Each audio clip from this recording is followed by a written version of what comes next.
ঘটনা। সকালে আমরা ইডেন কলেজে যাই। আমরা বৈষম্য বিরোধী ছাত্র আন্দোলনে যারা ছিলাম সংগঠকরা কয়েকজন।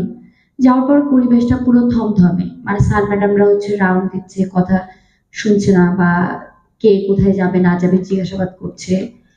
তো আমরা কয়েকজন যখন জড়ো হই তো আমরা ভাবি যে ঠিক আছে তাহলে আমরা, যেহেতু মেয়েরা এখনো নামছে না, সময় তো হয়ে যাচ্ছে, তাহলে ক্যাম্পাসের ভেতরে যদি আমরা একটা মিছিল করি তাহলে মেয়েরা হল পর্যন্ত জানতে পারবে, কারণ আমার ইডেন কলেজে কিন্তু ৬টা হল।